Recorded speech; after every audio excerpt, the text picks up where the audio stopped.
Now write isodiaper. The element having same number of azeotropic number. The element having same number of azeotropic number.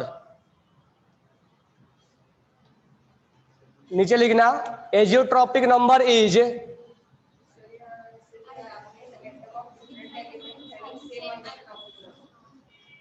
Same iso, अच्छा azeotropic बोल दिया क्या?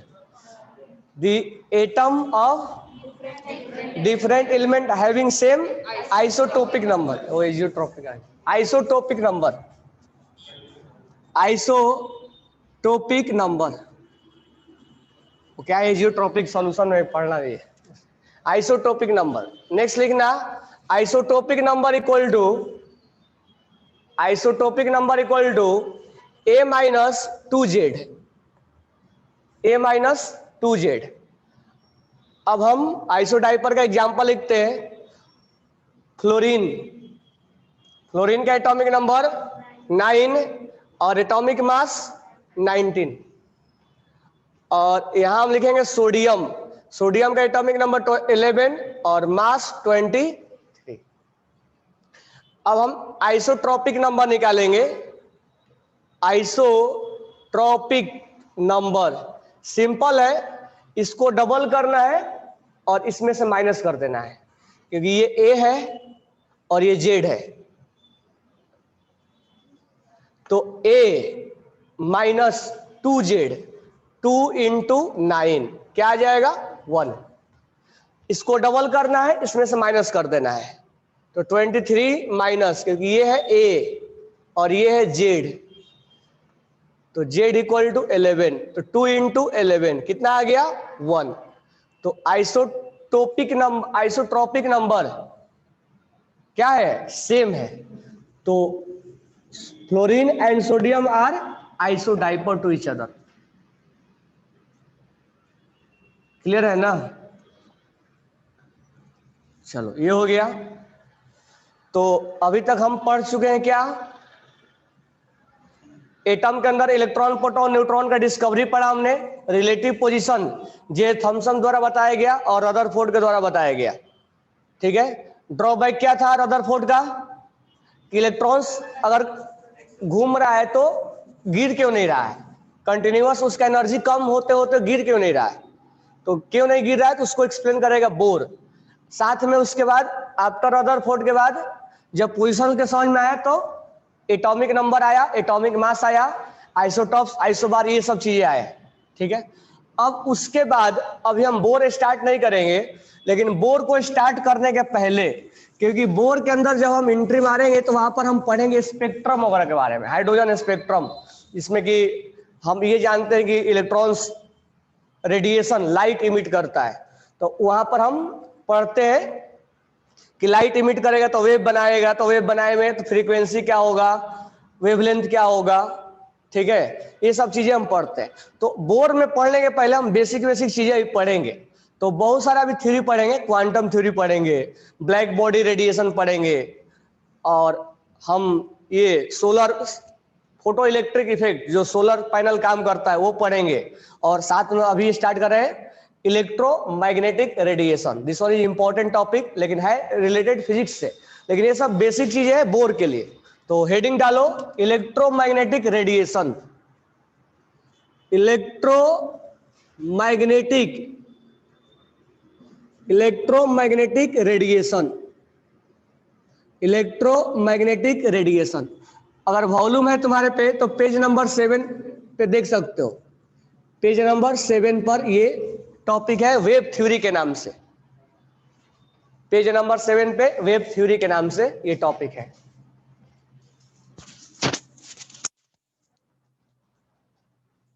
ठीक है ना?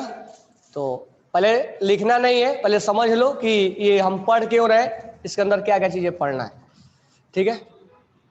तो इलेक्ट्रोमैग्नेटिक रेडिएशन।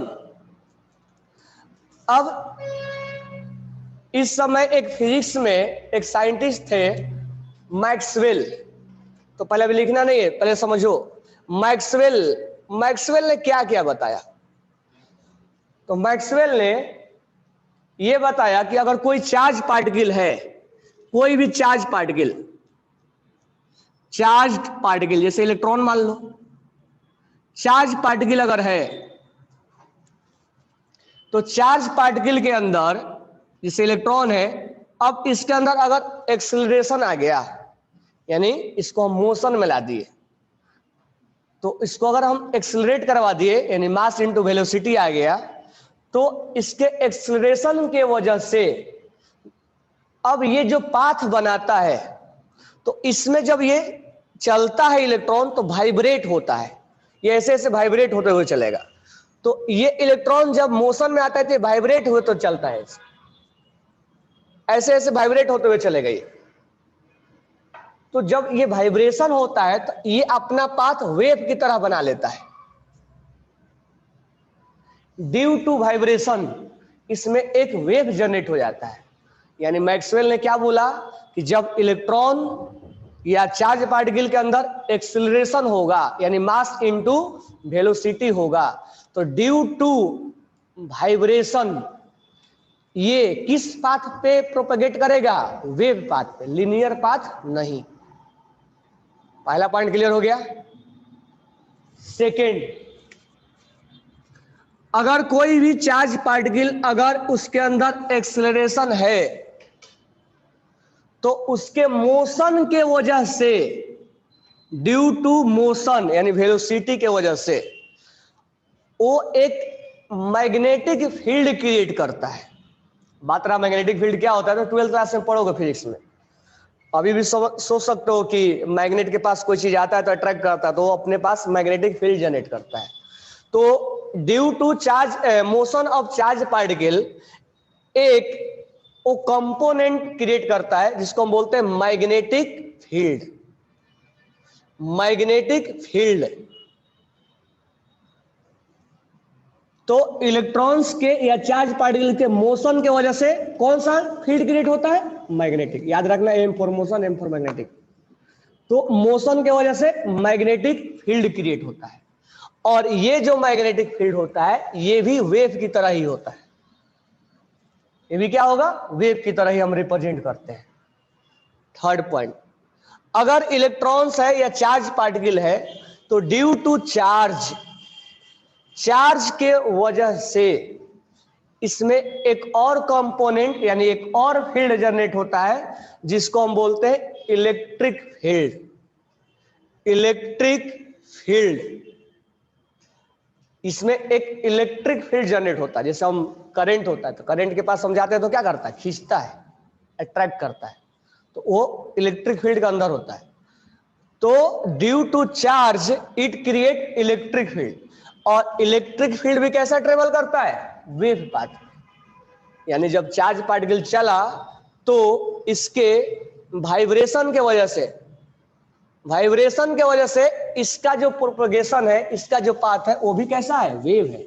यानी जब इलेक्ट्रॉन चलेगा तो वेव बनाते हुए चलेगा, और उसके मोशन के वजह से एक मैग्नेटिक फील्ड क्रिएट होगा, और चार्ज के वजह से इलेक्ट्रिक फील्ड क्रिएट होगा। तो जब ये बता रहा कौन? मैक्सवेल। और ये जो इलेक्ट्रिक फील्ड और मैग्नेटिक फील्ड और ये है, तो पहले इसको समझो। ये जो इलेक्ट्रिक फील्ड और मैग्नेटिक फील्ड है वो एक दूसरे के परपेंडिकुलर होते हैं। क्या होंगे?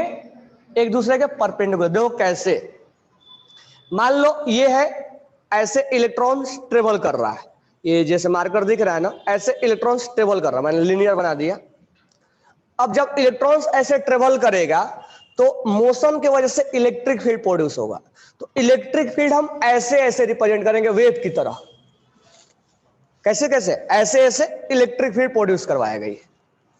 और इस मोशन की वजह से मैग्नेटिक फील्ड, और चार्ज की वजह से इलेक्ट्रिक फील्ड, तो इलेक्ट्रिक फील्ड ऐसे ऐसे जनरेट करेगा।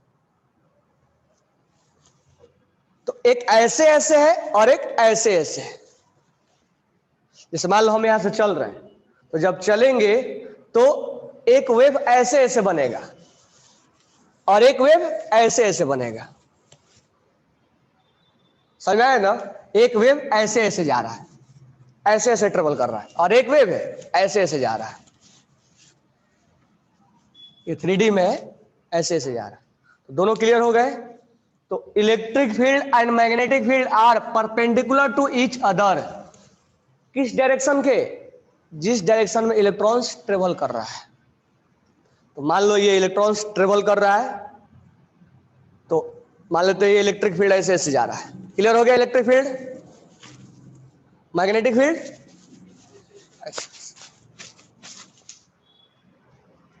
प्लस का साइन बना देना है। इलेक्ट्रिक फील्ड ऐसे और मैग्नेटिक फील्ड ऐसे। क्लियर हो गया? इसके परपेंडिकुलर हो गए। तो ये तीन चीजें मैक्सवेल ने समझाया था। अब ये क्यों ये सब चीजें हम बातें कर रहे हैं साथ में? जब इलेक्ट्रॉन्स ट्रेवल करेगा, यानी इलेक्ट्रॉन्स के अंदर जब मोशन होगा, तो ये लाइट इमिट करेगा। क्या इमिट करेगा? हम इसी के बारे में पढ़ेंगे स्पेक्ट्रम में। ये लाइट इमिट करेगा और उसी लाइट को हम क्या बोलेंगे? रेडिएशन। तो इलेक्ट्रॉन्स के अंदर अगर मोशन है तो हम उसको आगे पढ़ेंगे। जब इलेक्ट्रॉन्स एक्साइटेड होते हैं, जंपिंग करते हैं, तो वो लाइट इमिट करता है। तो उसको हम आगे लाइमन सीरीज, बामर सीरीज का नाम देंगे। तो ये इलेक्ट्रॉन्स के मोशन के वजह से लाइट इमिट हुआ। ये 4 पॉइंट क्लियर हुआ। ड्यू टू इलेक्ट्रॉन्स के मोशन की वजह से लाइट इमिट होगा और वहीं लाइट वेव के फॉर्म में चलता है। चार्ज के वजह से, उसके वाइब्रेशन की वजह से उसका प्रोपगेशन वेव के फॉर्म में हो जाएगा और मैग्नेटिक फील्ड और इलेक्ट्रिक फील्ड क्रिएट होगा। इसलिए नाम क्या है हमारा? इलेक्ट्रो मतलब इलेक्ट्रिक फील्ड। तो जब इलेक्ट्रॉन चलेगा या चार्ज पार्टिकल चलेगा तो इलेक्ट्रिक फील्ड जनरेट करेगा, साथ में क्या जनरेट करेगा? मैग्नेटिक फील्ड जनरेट करेगा। और वो जब चलेगा तो क्या क्रिएट करेगा? रेडिएशन, यानी लाइट इमिट करेगा। इसलिए नाम पड़ा हुआ इलेक्ट्रो मतलब इलेक्ट्रिक फील्ड से रिलेटेड है, मैग्नेटिक फील्ड से रिलेटेड है, और जब चलेगा तो लाइट इमिट करते हुए चलेगा। समझ में आ गया क्या? तो ये 4 पॉइंट सबको क्लियर हो गया। तो पेज नंबर 7 पे अब पहला पॉइंट लिखना। मैं बता रहा हूं 7 पे, मैं लिखवा रहा हूं, तुम लोग लिखो। Maxwell proposed,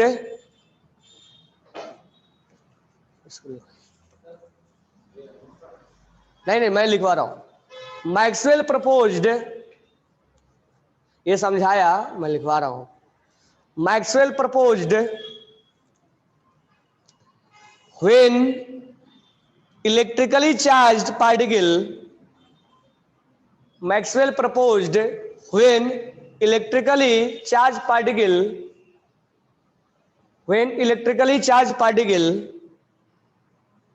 under acceleration under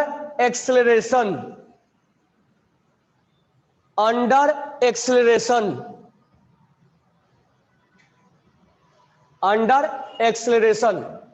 अब उसमें पहला पॉइंट डालना नीचे, under acceleration due to vibration of charge, due to vibration of charge, due to vibration of charge particle, due to vibration of charge particle,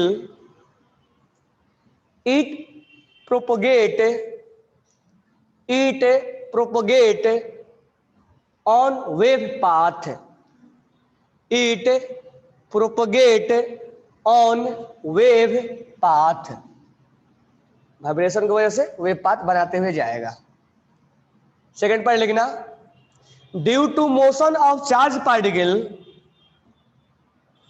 due to motion of charge particle, due to motion of charge particle, due to motion of charge particle, it create magnetic field, it create magnetic field which also travel in wave form, which also travel in wave form, which also travel in wave form। Next point, due to charge of charge particle, due to charge of charge particle, due to charge of charge particle, it create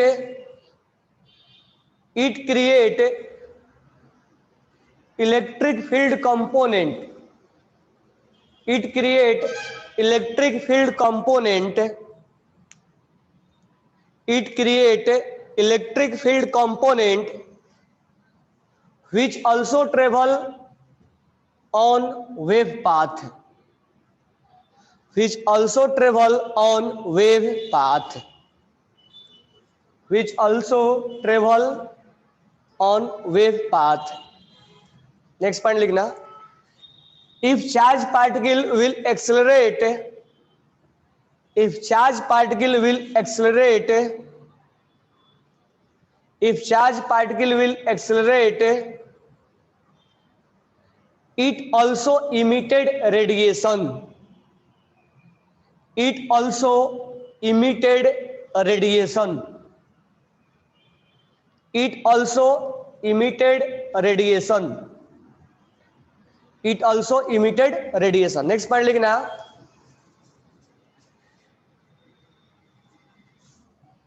the way of propagation, the way of propagation, the way of propagation of charge particle, the way of propagation of charge particle and electric field and magnetic field component, and electric field and magnetic field component are perpendicular to each other, are perpendicular to each other, are perpendicular to each other. लिख लिए. Next point लिखना, these are transmit in form of wave, these are transmit in the form of wave, these are transmit in the form of wave and are associated with electric and magnetic field, these are transmitted in the form of wave and are associated with electric and magnetic field. Wave भी बना रहा है और electric field और magnetic field भी generate कर रहा है. आर कॉल्ड इलेक्ट्रोमैग्नेटिक रेडिएशन, यानी चलते हुए लाइट भी इमिट कर रहा है, इलेक्ट्रिक फील्ड प्रोड्यूस कर रहा है और मैग्नेटिक फील्ड भी प्रोड्यूस कर रहा है. दैट्स व्हाई इसको हम क्या बोल रहे हैं, इलेक्ट्रिक फील्ड और रेडिएशन, EMR. तो तीनों चीज इस टॉपिक में जुड़ा हुआ है. नेक्स्ट पॉइंट लिखना, दिस इलेक्ट्रोमैग्नेटिक सॉरी EMR लिख लिए शॉर्टकट में, EMR और इलेक्ट्रोमैग्नेटिक वेव भी लिख लेना. इलेक्ट्रोमैग्नेटिक रेडिएशन लिखने के बाद शॉर्टकट स्मॉल ब्रैकेट में EMR लिखना और इलेक्ट्रोमैग्नेटिक वेव, और इलेक्ट्रोमैग्नेटिक वेव भी बोलते हैं इसको. तो रेडिएशन के साथ साथ इलेक्ट्रोमैग्नेटिक वेव भी बोलते हैं. ठीक है, आगे लिखना, electromagnetic wave do not required any medium. हाँ, next point, electromagnetic wave do not required any medium. Electromagnetic wave do not required any medium and can travel in vacuum, and can travel in vacuum.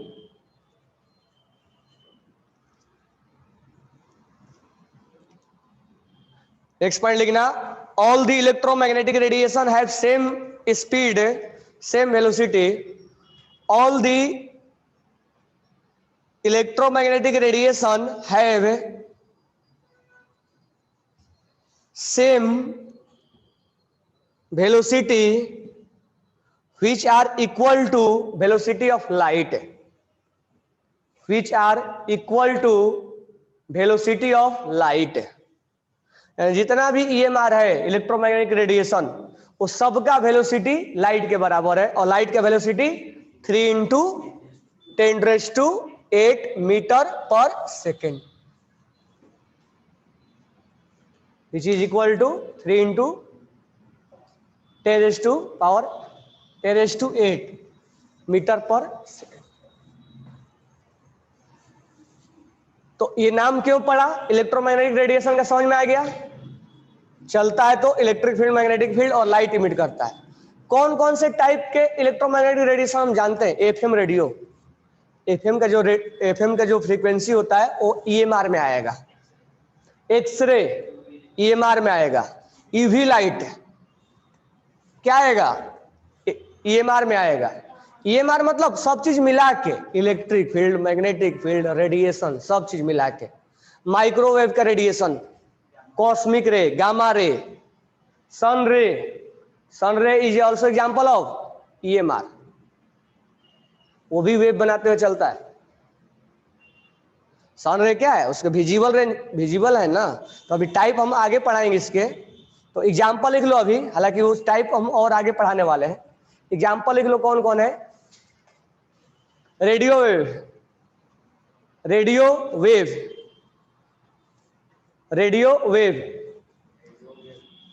हाँ radio wave. Next लिखना cosmic रे, जितना याद है लिख लो। X ray, cosmic रे, क्या कौन से, इंफ्रारेड ना, आईआर बोले तो इंफ्रारेड, तो वो भी लिख सकते हो, हालांकि आप ये सब आगे भी पढ़ाएंगे। Infrared radiation, ultraviolet UV, ultraviolet radiation, visible मतलब सनलाइट वाला, अल्ट्रावायलेट रेडिएशन। तो इतना एग्जाम्पल काफी, अभी आगे लिखवाएंगे, सबका रेंज वगैरह लिखवाएंगे, वेलोसिटी वगैरह लिखवाएंगे, ठीक है। तो इलेक्ट्रोमैग्नेटिक रेडिएशन क्लियर हो गया होगा, क्यों नाम पड़ा है इलेक्ट्रोमैग्नेटिक, क्योंकि उसमें इलेक्ट्रिक फील्ड भी है और मैग्नेटिक फील्ड भी है और रेडिएशन भी है, और सब किस फॉर्म में है, वेव के फॉर्म में, सब वेव के फॉर्म में। तो ये चीजें क्यों रिलेट हो रहा है, ये चीजें क्यों हम यहां देख रहे हैं, क्योंकि चार्ज पार्टिकल तो इलेक्ट्रॉन भी है और वो मोशन करता है, ये सब चीजें उसके अंदर होगा। इलेक्ट्रॉन चार्ज पार्टिकल है, वो मोशन है उसके अंदर, ये सब चीजें उसके अंदर हम देखेंगे। समझ में आ गया। तो ये मान के चलते हैं कि हमारा जो है इलेक्ट्रॉन्स या कोई चार्ज पार्टिकल ये प्रोपोगेट कर रहा है, तो ये प्रोपोगेशन डायरेक्शन है, प्रोपोगेशन डायरेक्शन है। अब प्रोपोगेशन डायरेक्शन में जब चार्ज चलेगा तो ये हम लीनियर की तरह दिखाएं, अब इसमें इलेक्ट्रिक फील्ड और मैग्नेटिक फील्ड जनरेट होगा। तो एक ऐसे जनरेट होगा, तो उसको हम ये 2D में 3D में समझना, ऐसे ये, और एक कैसे होगा, ऐसे, हाँ, उसको हम समझ में आया कैसे है ना। और एक कैसे होगा, ऐसे, ये ऐसे है, और एक ऐसे होगा।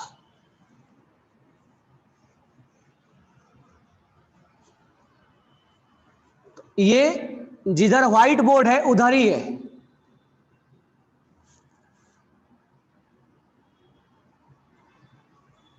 और ये इसके परपेंडिकुलर है।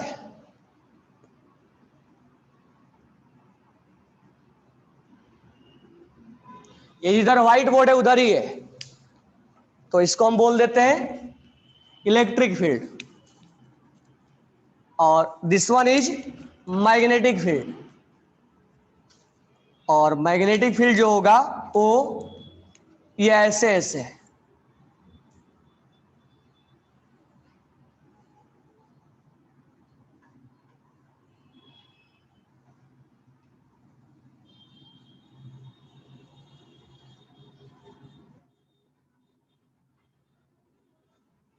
इसको आप ड्रॉ कर लो, या उसमें वॉल्यूम में पेज नंबर 7 पे बना के दिया भी है।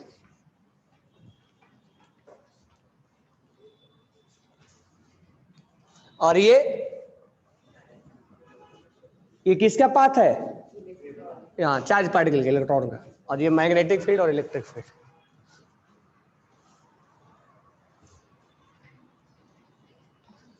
तो ईएमआर मतलब जहां इलेक्ट्रिक फील्ड होगा, मैग्नेटिक फील्ड होगा और रेडिएशन होगा, उसको हम ईएमआर के नाम से जानेंगे।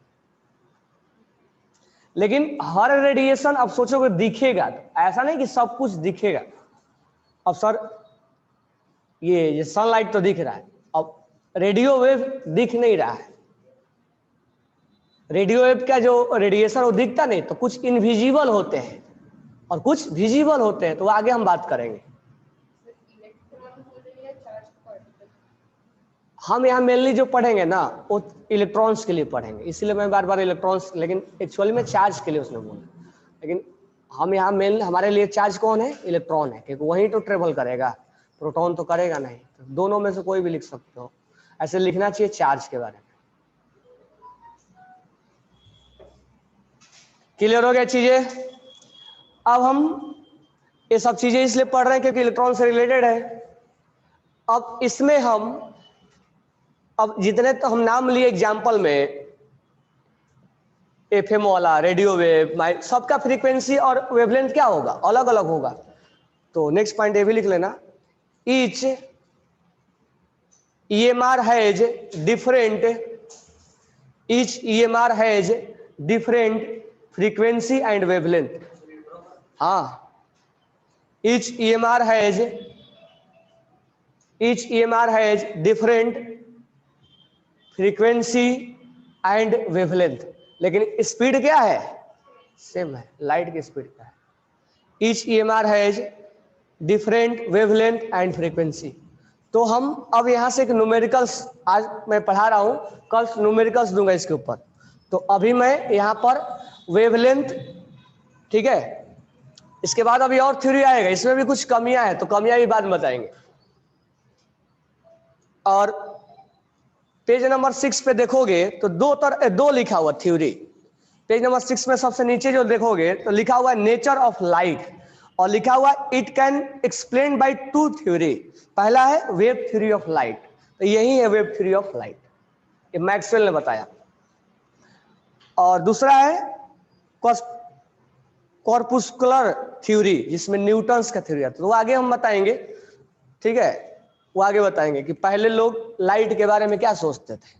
ये बोला जाता था कि लाइट के अंदर एक इनविजिबल पार्टिकल है, वो ट्रेवल करता, वेव वगैरह के बारे में लोग नहीं जानते थे।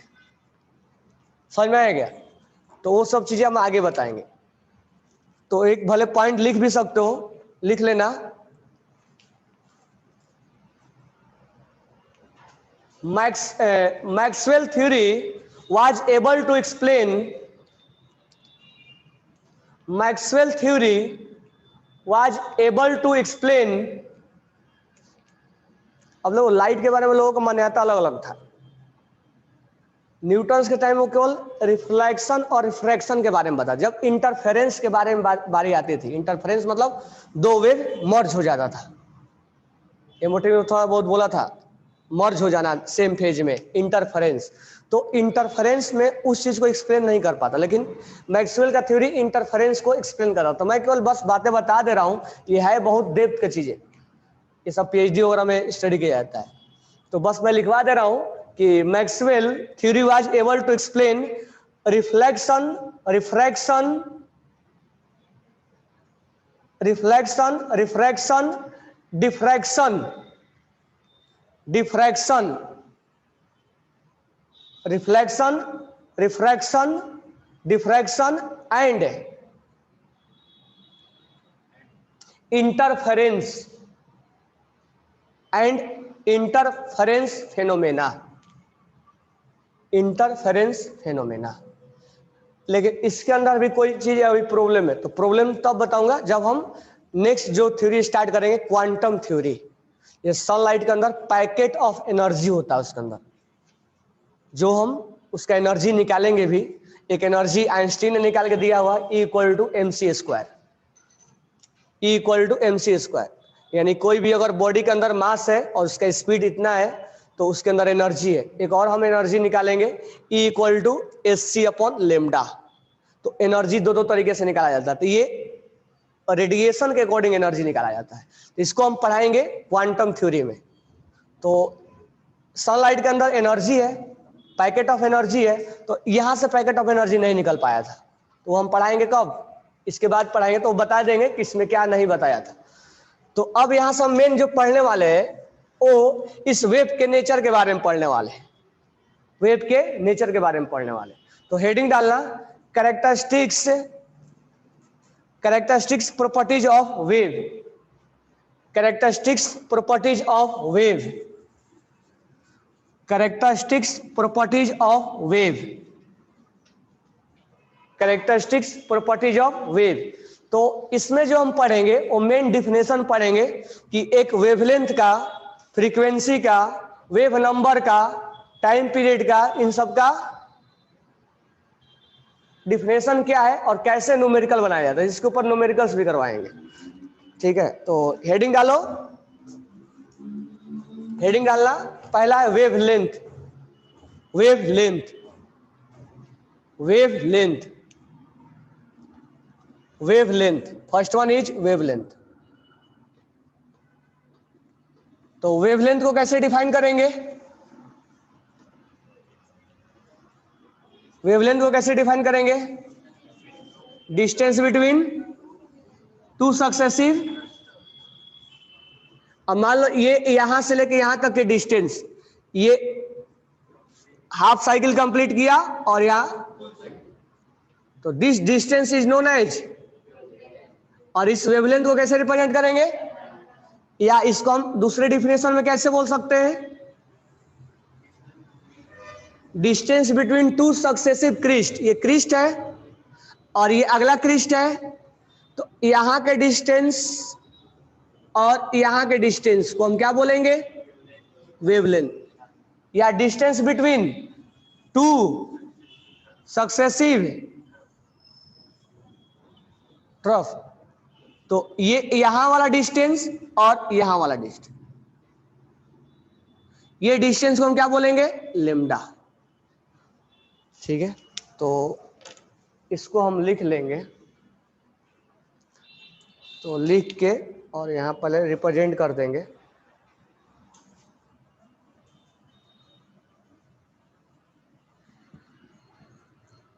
ये क्रिस्ट है, ये ट्रफ है। तो इसमें डिफिनेशन लिखना, the distance between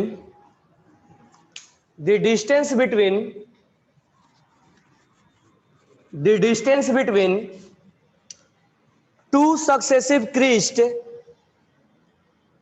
distance between two successive crests or two successive throw, two successive throw, through TROUGH,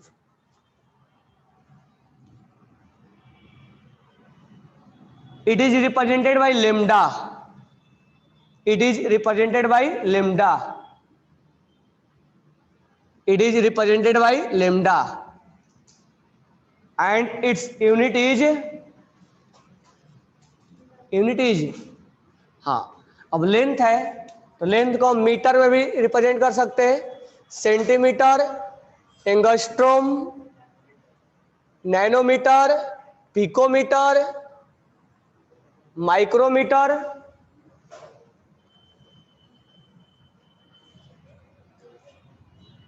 तो its unit is metre, centimetre,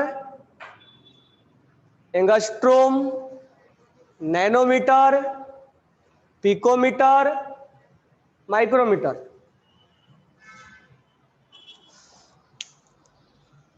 ये डायग्राम निकाल लिए। तो यहां पर थोड़ा सा हम यूनिट कन्वर्जन के बारे में देख लेते हैं।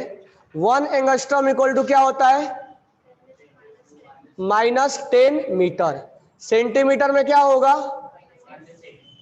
हाँ 1 नैनोमीटर में कितना होता है, याद रखना नैनो, N for 9 और नैनो एक ही होता है, 10⁻⁷ और 1 पिकोमीटर में 12 होता है। 10 सेंटीमीटर होगा। तो ये जब हम न्यूमेरिकल्स करवाएंगे तो उसमें ये यूनिट कन्वर्जन का काम आएगा। इसमें कोई डाउट नहीं होना चाहिए। नेक्स्ट लिखना फ्रीक्वेंसी। नेक्स्ट है फ्रीक्वेंसी। नेक्स्ट है फ्रीक्वेंसी। फ्रीक्वेंसी को कैसे डिफाइन करेंगे, लिख लिया ना सब।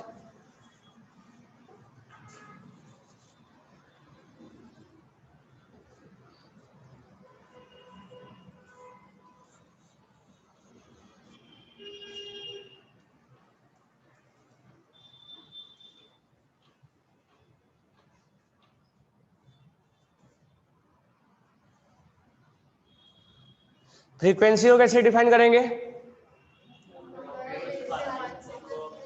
Number of wave passing in 1 second. 1 second में कितना वेव पास हो रहा है। मान लो ऐसे हम ऐसे फिंगर कर रहे हैं, तो 1 सेकेंड में कितना फिंगर पास हुआ किसी एक पॉइंट से। जहां एक ऑब्जर्वर खड़ा है, उस ऑब्जर्वर ने कितने बार ये ऑब्जर्व किया कि फिंगर कितने बार 1 सेकेंड में पास हो रहा है। तो हम फ्रीक्वेंसी को कैसे रिप्रेजेंट करते हैं, न्यू से। फ्रीक्वेंसी को कैसे करेंगे हम, न्यू, एन यू, और ऐसे लिखते हैं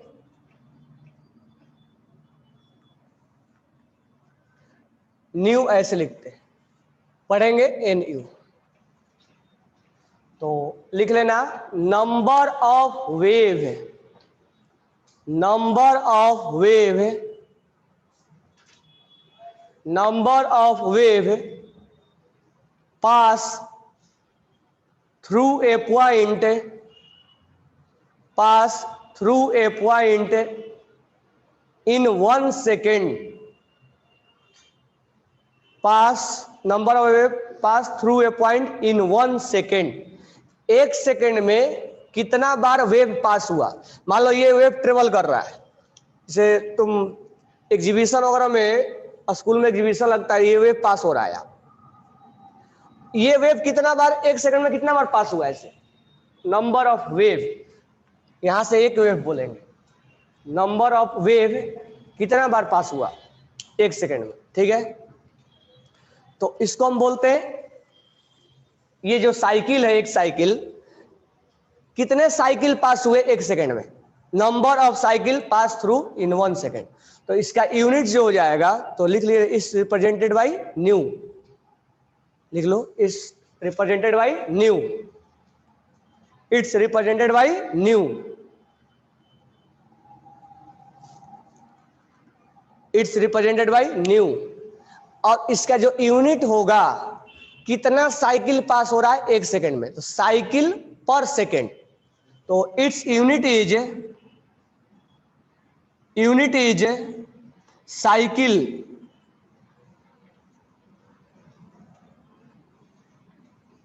पर second,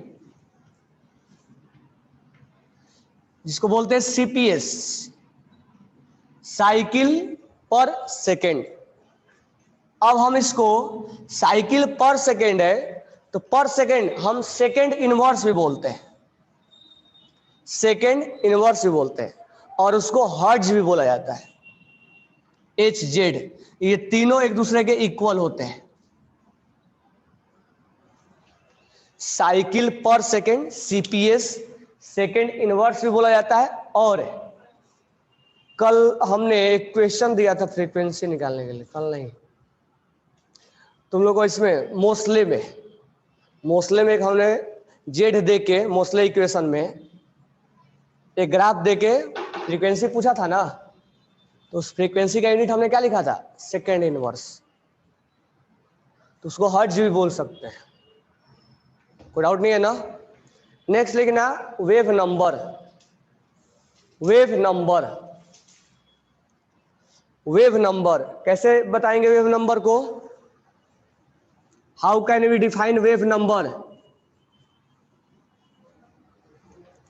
how can we define wave number.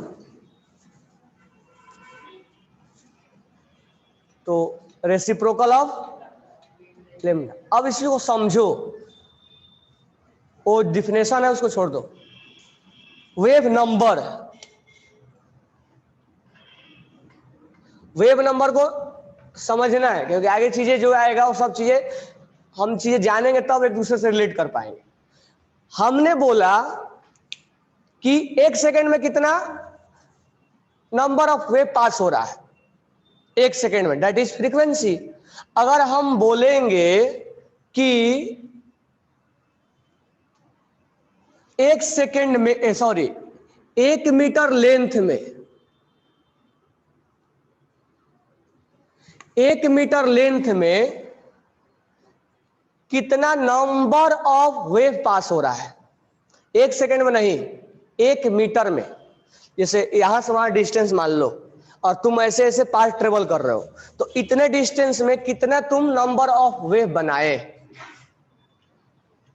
तो अगर हम बात करें इसमें, तो यहां से लेके और यहां तक एक वेव है, यहां से लेके यहां तक एक वेव है, यहां से लेके यहां तक एक वेव है, यहां से लेके यहां तक एक वेव है, और यहां से लेके यहां तक एक वेव है।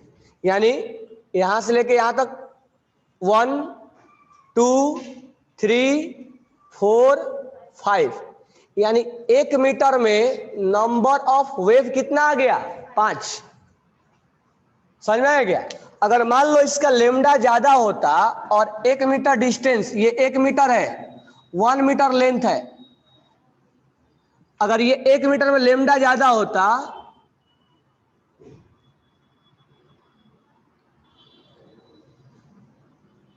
ये 1 मीटर लेंथ है।